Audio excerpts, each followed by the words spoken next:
J'ai repris aussi ma lecture de Dr Stone. J'avais acheté le tome 5 il y a un petit moment, mais je l'avais pas lu. Du coup, j'ai lu ça et ça m'a donné envie très clairement de reprendre également l'œuvre parce que je suis loin d'être à jour dans Dr Stone. Je suis encore au début là. Là, on est sur un manga que j'ai décidé de relire. Enfin, j'ai pas tous les tomes, mais j'ai décidé de relire les tomes que j'avais.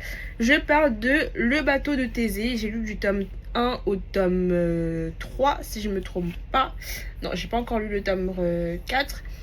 J'avais les 4 premiers tomes, j'avais acheté le 5e tome il y a quelques mois que bien sûr j'ai pas encore lu, puisque j'avais décidé de tout reprendre à partir du tome 1.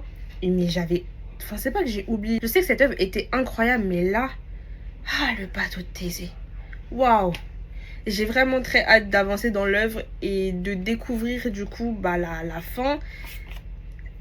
Allez lire aussi Le bateau de Thésée, s'il vous plaît. S'il vous plaît. Ça, c'est mon petit coup de cœur de fin 2024. Si je me trompe pas, j'ai lu le tome 3 de Les Noces des Lucioles. Quel plaisir de lire cette œuvre.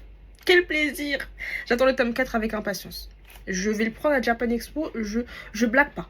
Je blague pas. Autre manga que j'avais mis en pause, pas de manière intentionnelle, mais j'ai décidé de reprendre aussi, c'est One Piece. J'ai lu le tome 42. Alors là, pour le coup, j'avoue que j'ai lu moins de tomes que Emacha, mais je vais reprendre très rapidement. J'ai découvert du coup le mangaka Go Tanabe avec le one shot Celui qui hantait les ténèbres.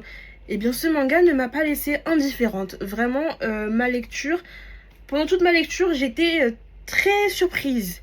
Donc franchement, sympa. Je vais aller découvrir ses autres œuvres, mais ouais, ça m'a pas laissé indifférente. Et enfin, je termine avec The Summer Hikaru Died. Ça tombe bien puisque l'anime sort cet été, dans quelques jours au moment où je filme.